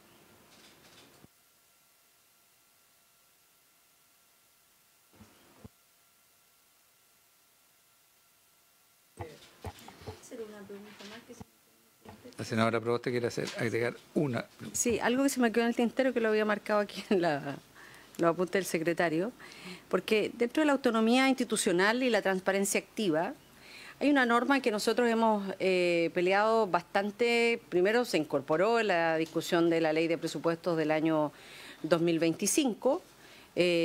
Han tratado de echarla abajo algunos sectores y ahora vemos que el propio Ejecutivo la echa abajo, y es que se reemplaza la obligación de publicar las nóminas de personal y sus remuneraciones por una obligación de reportar cargos y dotaciones de personal con bandas y tramos de remuneraciones. A nosotros nos parece que esto es un paso atrás respecto al tema de la transparencia, entonces si nos pudieran comentar un poquito. Bien. Ministro, subsecretario, sí, Dipres, no sé. Sí, vamos a responder entre todos. Ya. Es un trabajo colectivo. No. Sí, no, está bien. Mira, sí, tenemos tiempo acotado porque tenemos otros invitados, entiendo, ¿no? A ver, presidente, evidentemente voy a partir con lo último, ¿no? Los temas de transparencia han tenido una discusión bien intensa y obviamente nosotros quisiésemos que tuviésemos mucho más espacio para que la transparencia activa, sobre todo, sea algo que predomine en el conjunto del sistema. Pero también sabemos que ha habido resistencia, también sabemos incluso que ha habido accionar, digamos, de algunas instituciones que, a pesar de lo legislado en la ley de presupuesto del año pasado, si no me equivoco, trataron o más bien se resistieron a la entrega de esa información. Lo importante es ir consolidando en el paso a paso avances en materia de información y de transparencia, y por eso es que nos parece que lo que estamos planteando puede ayudar a converger, digamos, en una posición de acuerdo, sin que eso signifique renunciar absolutamente a poder hacer más visible y transparente para la sociedad qué es lo que está sucediendo con las finanzas de las instituciones de educación superior. Respecto a las becas, bueno, obviamente hay una primera aproximación que tiene que ver con la existencia de la gratuidad primero en los 6 primeros deciles. Lo segundo también tiene que ver con la naturaleza del instrumento y cómo éste opera, para efectos de que los estudiantes puedan solventar sus estudios de educación superior, y que tiene relación con que efectivamente muchos estudiantes acceden hoy día con una combinación de becas, créditos, porque no logran solventar el 100% del costo de su estudio a través de los instrumentos que existen, y efectivamente hoy día vemos con estos nuevos instrumentos y particularmente con el diseño del FES, mejores posibilidades de que efectivamente logren cubrir el 100% del costo de sus carreras, y por otro lado mantener un núcleo de becas que tienen impacto positivo respecto a ciertas líneas específicas de acción, como por ejemplo el estudio de pedagogía, ¿no? Sobre todo en el rediseño que tuvo la beca Vocación de Profesor, donde las que no tenían uso fueron siendo dejadas de lado, y a eso ha hecho que aumente la tasa de uso de las becas que tienen, porque el beca Vocación de Profesor es de distinto tipo, ¿no? Sobre todo las que tienen estudios complementarios asociados han ido aumentando la tasa de uso en el último tiempo de manera bien significativa. Obviamente una discusión que está abierta desde el origen del proyecto. Ahora ha habido un movimiento que resguarda este núcleo de becas, y eso es parte de la discusión que tenemos que continuar dando. De ahí me gustaría que entre el subsecretario y Pablo Jorquera, el jefe de estudios de la DIPRES, puedan responder el resto de los puntos. ¿Subsecretario? Gracias, presidente, por su intermedio a la consulta que señalaba la senadora Proboste. Lo que estamos haciendo con posgrado es tratar de impulsar, incentivando siempre, sin obligar, esto es muy importante, porque no podemos, y en Chile existe un régimen de autonomía de la institución de educación superior que hay que resguardar, pero sí establecer señales que vuelvan atractivo para la institución de educación superior tener programas de pregrado más cortos, encadenados a posgrado, de tal manera que la especialización profesional y técnica se realice en un posgrado encadenado, y es en ese caso que todo aplica FES, teniendo para la persona el mismo impacto que haber estudiado una carrera de 5 años. y por lo tanto no habría modificación ni para la institución ni para la persona. Y solo para ese caso específico, para posgrado en el extranjero u otro tipo, Chile cuenta con otros instrumentos de financiamiento que no sería este. Respecto de lo que se comenta de transparencia, nosotros hemos trabajado, recordar que hoy día no hay ninguna norma que se aplique al sector privado, que se aplica a las reglas del Estado propio al sector estatal, y entonces fue un trabajo que hicimos con el Consejo de Rectores y en particular adoptando la propuesta que nos ha hecho y que ha llevado adelante el G9, que es un sistema, a nuestro juicio, de transparencia que ellos lo levantaron de motu propio, o sea, por iniciativa propia, y que permite dar un paso significativo en esta instancia, insisto, donde no hay ningún estándar previo. Así que para las instituciones del Estado sigue manteniéndose el estándar actual, que es el que tienen por la ley de transparencia propia de la administración pública. Y respecto de las becas, quizá hay que comentar que las becas que mencionó usted, presidente, la Bicentenario Juan Gómez Milla y Nuevo Milenio, son becas que han reducido mucho su uso con la política de gratuidad y que son, entre comillas, becas antiguas que en general financian menos que el arancel real y a veces menos que el arancel de referencia. Para que se haga una idea, en promedio, el arancel de referencia es como un 40% más bajo que el regulado.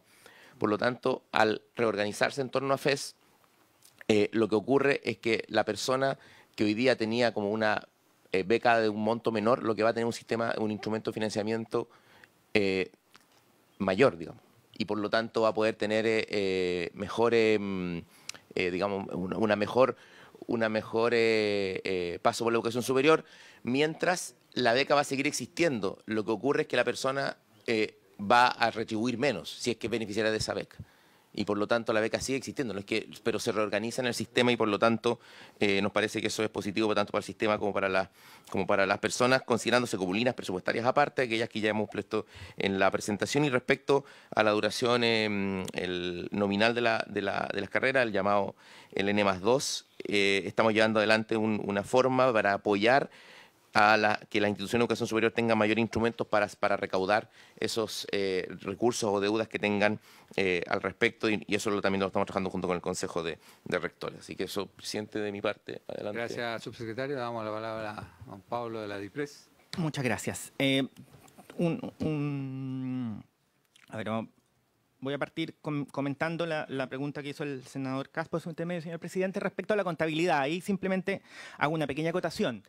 Tal como dijo la Contralora, es la Contraloría la que tiene las atribuciones respecto a la contabilidad y la DIPRES se refiere respecto a la clasificación presupuestaria. Entonces, voy a comentar las dos igual, pero en términos presupuestarios, lo que nosotros aquí estamos señalando es que al establecer un contrato y un mecanismo de cálculo de valor de ese contrato, la relación entre el estudiante y el Estado es unívoca. Hay un monto concreto conocido, ¿no? Entonces, en ese sentido, nosotros creemos que esto resuelve la discusión de las características del instrumento, que esto establece esa relación entre el estudiante y el Estado, y es el estudiante el que le debe un monto al Estado, definido de diferentes formas. En ese sentido, ahí también la transferencia, hoy día en el CAE, no pasa por el estudiante, sino se hace directo a la institución por un tema de simplicidad, y no está en cuestionamiento las características del instrumento tampoco. Entonces, creemos que ahí también puede ser solucionado eso. Al haber un derecho y un pago posterior por parte del estudiante, esto, a nuestro juicio, es una operación de financiamiento que no modifica el patrimonio neto del Estado. Nosotros entregamos y vamos a recibir una retribución. En ese sentido, no debiese entrar al balance y podría ser clasificado en el subtítulo 30, que está clasificado como lo que vulgarmente se denomina operaciones bajo la línea. Hay una parte de aquello que es un subsidio, efectivamente, y eso debiésemos clasificarlo en algún momento. Y en términos contables, es un activo. La Contraloría señaló que tiene que haber un derecho, y en este caso hemos establecido un derecho. La Contraloría también señaló que tiene que haber un monto, y en este caso también se establece un monto. Por tanto, en nuestro juicio, es claramente un activo que puede ser clasificado en lo que la Contraloría, en la resolución 16 de 2015, categoriza entre préstamos y cuentas por cobrar. En ese sentido, lo que sí, en términos de contabilidad del activo, hay una discusión respecto de qué es el subsidio. Y en ese sentido, a nuestro juicio, y creemos que la Contraloría sí lo comparte, el activo porque la persona tiene esta excepción, ¿no? Paga un porcentaje de su sueldo. Si paga un porcentaje menor, si ese monto es menor al que a lo que le debe contribuir al Estado anualmente con este nuevo artículo que hemos establecido, ese activo no se puede castigar porque puede que en el año siguiente le vaya mejor y contribuya más. Entonces, lo que hay que hacer es una operación contable, un asiento que se pueda retrotraer después e imputar un mayor valor. Y recién al paso de 20 años o el tiempo total vamos a poder saber el valor final del activo y ahí es cuando se castiga. Esa es la interpretación que nosotros tenemos contable, sin perjuicio de que efectivamente es la Contraloría General de la República las que establece las normas contables para las operaciones del Estado. Respecto de las consultas sobre comportamiento estratégico, efectivamente nosotros observamos aquello y consideramos que aquí en esta propuesta hay un mayor incentivo a la formalidad. Porque si una persona no realiza su declaración de impuestos, tiene un cobro conocido, que es el que dijimos, ¿no? 2 veces dividido el número de años. Si es que hace su declaración de impuestos, tiene un beneficio. Beneficio que puede ser o pagar menos porque tiene una contingencia o incluso acumular respecto para este tope del valor presente, ¿no? Entonces, en ambos casos creemos que esto promueve la declaración de impuestos, ¿ya? Al igual que otro tipo de cargas y cotizaciones que efectivamente hoy día sí se pagan. La gente paga pensiones, paga salud y efectivamente no es la persona la que decide autónomamente, es una relación entre el empleador y el trabajador. Entonces creemos que no hay problema de que aumentemos la informalidad. Y respecto de la toma de este instrumento, el profesor Fernando fue muy claro respecto de que existen pocas otras alternativas de mercado para un estudiante para que acceda a para que financie su educación superior. No hay colateral y no hay garantía en los créditos bancarios normales. Entonces, a nuestro juicio tampoco hay, creemos que hay poco espacio para el comportamiento estratégico respecto de la toma del instrumento. Y respecto, quizás complementar un solo elemento adicional respecto a lo que señaló el subsecretario de los estudios en el extranjero, también en la Cámara nosotros tuvimos una discusión y se incluyó una norma que obliga a la persona que se va al extranjero a informar. Y mientras está en el extranjero la persona, no se le cuenta el periodo de tiempo para la acumulación de tiempo. Y si es que la persona no nos informa, eso es una falta y tiene un castigo. Ya no recuerdo bien si era una multa o incluso podía ser penas aflictivas, ¿no? Pero era un castigo bien gravoso. Y por último, respecto del costo, cabe señalar que nosotros, como hemos manifestado abiertamente, es que nosotros tenemos que evaluar este proyecto respecto del contrafactual, que es no hacer nada. Si no hacemos nada, hoy día el CAE nos cuesta cerca de $1 billón y eso es los recursos que tenemos que hacer. Nosotros hemos hecho las estimaciones y el formato que creemos, con la mejora en la cobranza y con una serie de elementos, decimos que esto es más eficiente que lo que hay hoy día. Efectivamente, nosotros tenemos unos modelos que les podemos ir compartiendo y efectivamente, si es que esta comisión tuviera bien permitir presentar estas indicaciones, nosotros la acompañaríamos con un informe financiero muy completo. Muchas gracias. Gracias, Juan Pablo. Senadora Proboste, y terminamos para darle paso Presidente, a la mire, Fundación yo sé que hoy tenemos la posibilidad de revisar esta presentación que hace el Ministerio con las principales modificaciones, que serán parte de la discusión de la discusión en general, en particular de este proyecto de ley. Yo lo que creo es que en esto tenemos una dificultad. O sea, el modelo de financiamiento de la educación superior, si no hacemos nada, va a entrar en una crisis cada vez más profunda. Ya, independiente de las consideraciones, lo que le cuesta al Estado, más allá de lo que decía la Contralora, si es que había sobreprecio en el pago de la deuda, pero le cuesta al Estado cerca de $1.000 millones al año, sin considerar lo que significa esto para los propios estudiantes. Yo, presidente, le quería proponer que pudiéramos abrir el proceso de discusión interno aquí en esta comisión respecto de lo que tiene que ser la discusión en particular.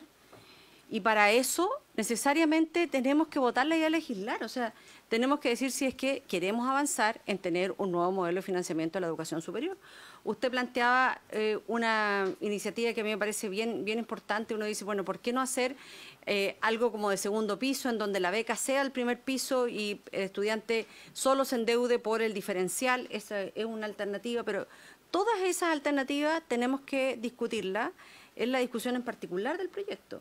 Yo creo que aquí, por cada uno de los temas que se ha planteado, recoge buena parte de las preocupaciones que tenían los rectores, organizados a través del Consejo de Rectores, de lo que ha dicho el Consejo Fiscal Autónomo, de la propia Contraloría.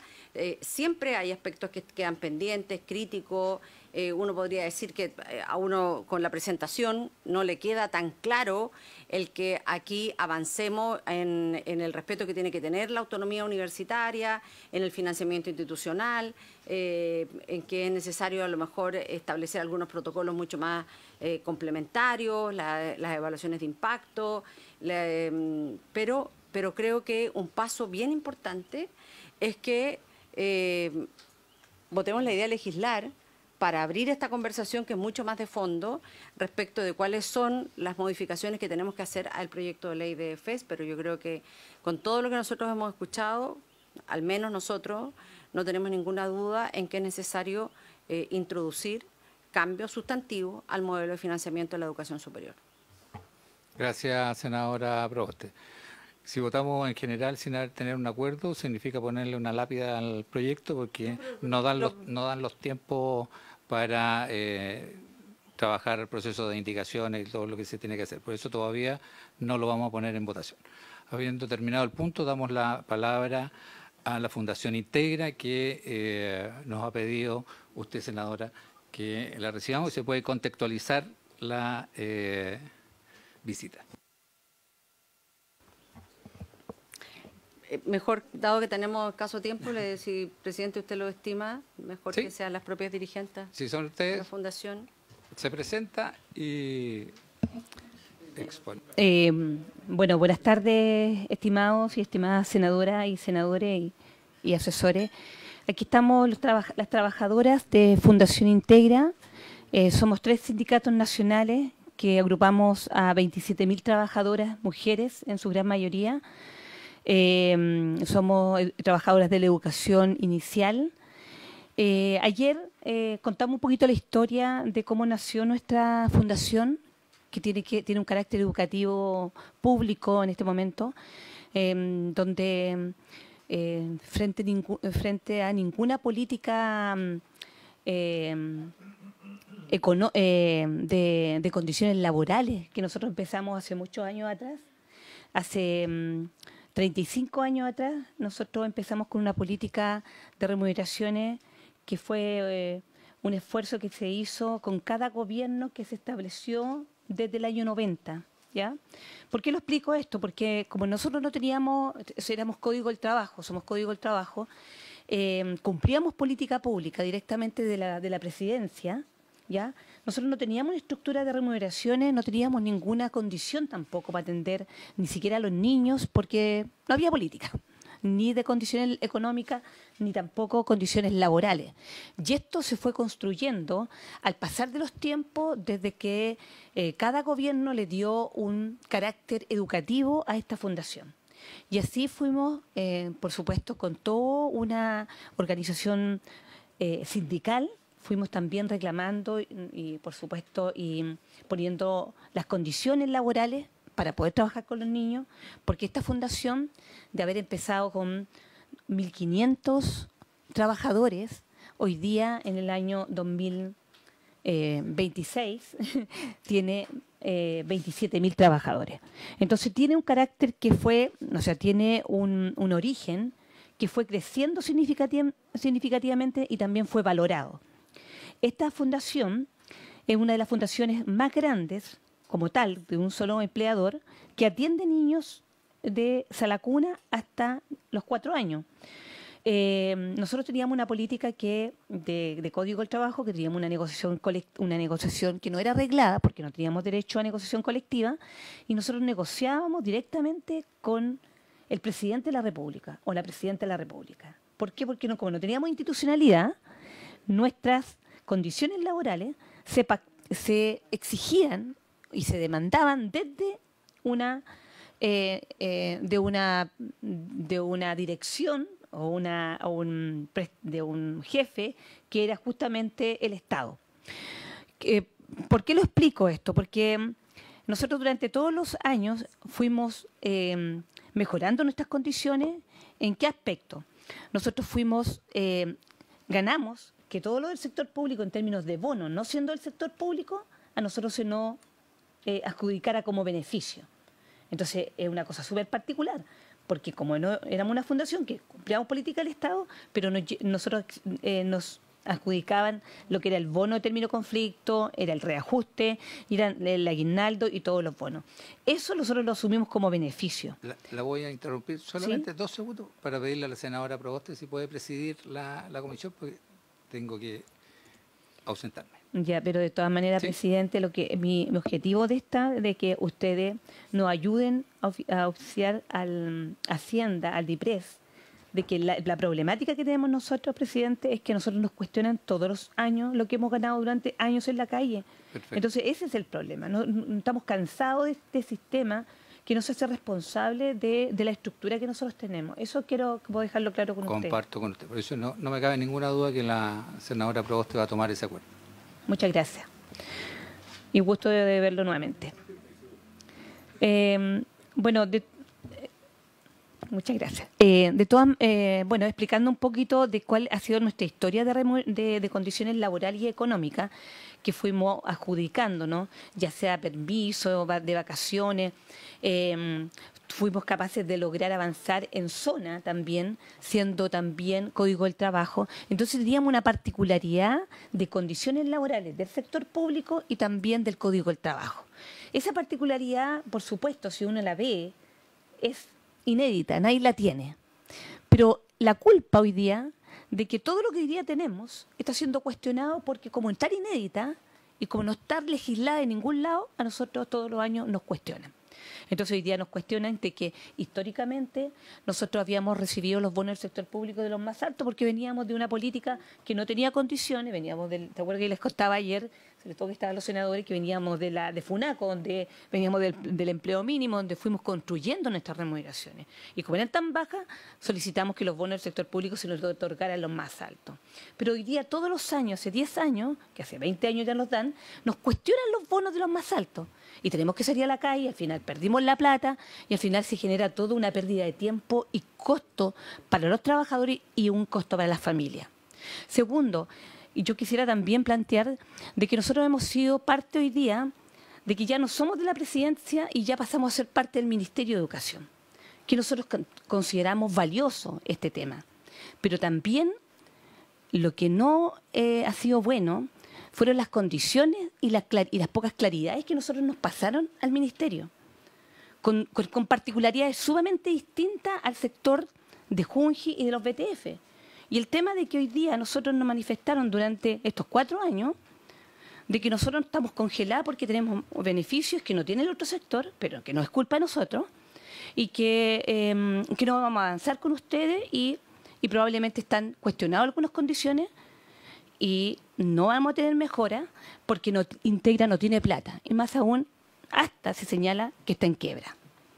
Eso es grave, porque se atienden 80.000 niños y donde hay 27.000 trabajadoras que en la lucha que han dado en la calle con todos los gobiernos, con todos, no incluyendo a ninguno, hemos ido forjando nuestras condiciones laborales para atender en mejores condiciones a los niños que hoy día nos faltan. Y cuando nosotros agregamos de que aquí en el permiso, senador, le voy a sacar un documento para mostrarlo, de que nosotros hicimos acuerdo. Nos quedamos sin quórum. Ya. Sí, tenemos 3, ¿sí? Pero si podemos tomar el acuerdo, porque efectivamente lo que plantean las trabajadoras de Integra, aquí hubo un acuerdo que se selló con la autoridad, con la Subsecretaría de Educación, el 9 de diciembre del año 2022, es decir, en este gobierno. Sí. Entonces, allí se señaló, entre otras cosas, en que se iba a hacer un plan de acción a la Fundación Integra que incorporara las estrategias de mejora, el coeficiente técnico de manera progresiva para los años 2023 al año 2026. Entonces, lo primero, si les parece, es que solicitemos este plan a la Subsecretaría de Educación Parvularia. Si les parece, así lo acordamos. Y segundo, que podamos oficiar al Ministerio de Hacienda, particularmente a la Dirección de Presupuesto, que nos envíen cuál es que clarifique sobre el estado actual de las demandas que tiene la Fundación Integra y que nos indique cuáles son todas las exigencias, los acuerdos que se han suscrito entre la autoridad y las trabajadoras de la Fundación Integra, así como también su debido cumplimiento. Si les parece, acordamos eso a la Dirección de Presupuesto. Disculpe, senadora, yo creo que hay algo súper importante también, que es lo que tiene que ver con el acuerdo que se firmó el 28 de agosto de 2023 con el ministro de Educación, en el cual hay compromisos también asumidos de mejorar las brechas internas, de las cuales hoy día nosotros también hay una situación bien compleja, que hoy día tenemos trabajadoras de la Fundación Integra que están recibiendo distintos sueldos cumpliendo una misma función, o sea, remuneraciones más bajas.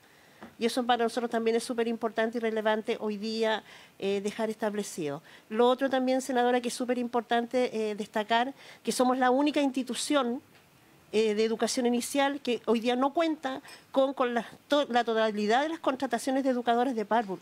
Nosotros tenemos un déficit de 400 educadoras de párvulo en Fundación Integra. O sea, el Estado de Chile se ha ahorrado una tremenda cantidad de dinero, producto justamente porque hoy día tiene a cargo a técnicos en párvulo de un proyecto educativo. Y eso también hay que señalarlo. Y este gobierno se comprometió con las trabajadoras de Integra a resolver este tema durante el periodo de los 4 años, cosa que no ha hecho. Y ahí es la gran dificultad que tenemos hoy día nosotros como trabajadoras y trabajadores de Integra.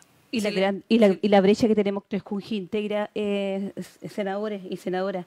Nosotros tenemos una brecha con Junji Integra, que ellos tienen incentivo al retiro, ellos tienen bonos de producción, que podríamos decir, de metas, y nosotros no tenemos ninguno de esos bonos. Entonces, nosotros cumplimos las mismas metas, a veces las superamos, pero no tenemos ninguna retribución de cumplimiento de metas. Así que yo creo vamos a incluir esa petición, si les parece. Y además, dado que estamos discutiendo el proyecto de Sala Cuna, sería importante poder conocer el panorama general de todas las instituciones, tanto Junji, Integra como BTF, si es que efectivamente tienen la dotación para cumplir, porque recordemos que esa es una ley que se discutió aquí, que es ley de la República, en donde teníamos que tener los coeficientes establecidos para todas las instituciones de acuerdo a los niveles de enseñanza. Si les parece, le hacemos esta pregunta a la Subsecretaría de Educación Parvularia para que lo pueda informar. Si les parece, sí, así lo acordamos. Senador Fidel Espinosa y el senador Juan Castro. Lo que pasa es que en lo particular nunca me gusta mucho cuando tenemos la audiencia, escuchamos y se viene a hablar de las otras instituciones. Porque esto es lo mismo que nos pasaba en lo que fue la discusión de lo del LEP, en relación cuando llegaban los funcionarios del DAEN aquí a decir, oye, no, porque como los funcionarios, los asistentes de la educación lograron esto otro, pero estuvieron acompañando todo el proceso por largo tiempo. O sea, fueron parte de que nació la discusión de lo del LEP. Entonces cuando se viene aquí y se viene ahora, no, que la Junji tiene esto otro, no, a mí en lo particular no me gusta. Presidenta, mire, yo estos temas los conozco bastante bien porque yo fui alcalde de la comuna de Talca, entonces conozco los temas, cómo funcionan Integra, la Junji, los BTF. Pero yo sé que hay buena intención siempre de la autoridad de ayudar a mejorar la condición de trabajo de las personas. Eso no hay ninguna duda que el gobierno va a conversar y siempre esa voluntad. Pero a mí lo que me llama la atención es lo siguiente, ustedes tienen que entender lo siguiente también. El Estado de Chile tiene los recursos limitados, ¿cierto? Y yo veo acá, me dicen que hay 80.000 alumnos, ustedes están con 80.000 alumnos, niños, ¿cierto? Pero tienen 27.000 personas. Entonces, para cualquier persona, mire, para cualquier persona que tenga un poquito de sentido, yo diría, pero ¿cómo casi un funcionario para 2 niños? ¿No creen ustedes que no corresponde eso? Entonces, eso es el tema que yo creo que no me cabe ninguna duda, que la DIPRE, el gobierno de turno, el gobierno que sea de turno, de izquierda, de derecha, tiene que empezar a mirar también si somos eficientes o no eficientes en el uso de los recursos públicos. Si yo creo que ese es el problema que tenemos no solamente con ustedes, si con otros servicios pasa lo mismo. Ayer se votó en el Senado también un proyecto que tiene que ver con que pasen a planta una cantidad de docentes. Yo siento que con todo el cariño que yo le tengo a los docentes, con todo el cariño que uno quiere mejorar en la vida de las personas, pero cada día tenemos menos alumnos en el sistema público y estamos colocando más gente al interior de los servicios públicos. Por lo tanto, la voluntad existe. Siempre vamos a tener la buena voluntad de todos de querer mejorar los sueldos. Pero también tenemos que ser claros en decir los recursos que tiene el país que recauda no son suficientes para todo el derroche que tenemos. ¿Me entiendes? Sí. Por eso yo creo que aquí yo veo 80.000, llamemos niños, 27.000 funcionarios. Sí. Yo le aseguro que cualquier empresa, si fuera una empresa privada, nunca aceptaría esto. Entonces, y yo, mire, independiente del gobierno de turno, uno dice, no me cae ninguna duda que ellos tienen que hacer ese análisis. Porque si no lo hacen, están faltando a su responsabilidad, porque yo creo que todos quieren subirles el sueldo y dejarles los bonos y todo lo que quieran. Pero el país no soporta esto. Y por eso yo creo que lo que tenemos que hacer nosotros como senadores, como encargados de administrar el Estado de Chile, empezar a ordenar y a exigir también ciertos parámetros. Senador, eso muchas gracias. Le damos 30 segundos porque quiero hacer una propuesta final. Sí, solamente quiero aclarar las dos respuestas que han dado los senadores. Primero, nosotros nunca hemos llegado, nunca en nuestra competencia a compararnos, sobre todo hemos sido una fundación que ha querido siempre luchar por la educación pública en iguales condiciones para todos. Nosotros hacemos la comparación hoy día porque no la estamos haciendo nosotros. Desde hace 20 años de que Hacienda está haciendo la comparación en tratar de nivelar estas dos instituciones. Y de hecho se habló de que Integra debería pasar a ser Junji. Entonces eso no es un tema de nosotros que queramos compararnos, porque aquí el tema de que hay compromisos de nivelaciones desde la misma función y desde la misma política pública. Ahora, con respecto a las condiciones laborales que usted plantea de que somos 27.000 trabajadores, pero si usted, desde la política educativa, hay que determinar de que las condiciones laborales de la educación no la establecen los trabajadores, establece la estructura ministerial. Entonces, porque establece cuántos trabajadores por niño debería haber, por ejemplo, cuántos niños debería tener un trabajador. Entonces, hay un coeficiente técnico. Por ejemplo, hoy día tenemos un coeficiente técnico que una tía tiene 20 niños, por una sola tía, niños de 2 a 3 años. Esos son guaguas. Imagínense que una madre está con 2 niños pequeños de 2 años y se vuelve loca. Una tía tiene que estar con 20 niños sola de 2 a 3 años. Entonces, quiero también establecer de que ese número hay que establecerlo según la función que nosotros realizamos. Eso más que nada, senador. Muchas gracias. Yo entiendo la preocupación del senador Castro, es que pongamos la mirada en lo que está pasando tal vez en los jardines infantiles, en las salas cunas, y esa es la preocupación, y como dice también el senador Espinosa, hablemos respecto de la preocupación que asiste a las trabajadoras de la Fundación Integra respecto de compromisos que tienen suscritos entre el gobierno y el sindicato, y en esto en particular, la nota firmada el 23 de agosto del año 2023, en donde se estableció por parte del gobierno en que a contar del año 2023 los estamentos A y B1 iban a tener un incremento a partir de enero del año 2024, el 85% del B1 a B, a contar del año 2024 el 70% del B al C, el 55% a contar de enero del 2024 del C al D y así sucesivamente. Entonces, si les parece, dado que esto fue un análisis hecho, tal como lo dice el documento, por la Subsecretaría de Educación Parvularia, le vamos a solicitar con carácter de urgencia, a propósito de la ley de la discusión de sala cuna, porque no podríamos estar pensando en mejorar algo si no somos capaces de mejorar lo que ya tenemos. Entonces, ¿cuál ha sido el cumplimiento por parte de la Subsecretaría de Educación Parvularia de los compromisos suscritos entre el gobierno y la Fundación Integra el 23 de agosto del año 2023? ¿Si les parece, colegas? Así lo acordamos. Por haberse cumplido el objeto de esta sesión, esta se levanta. Muchas gracias.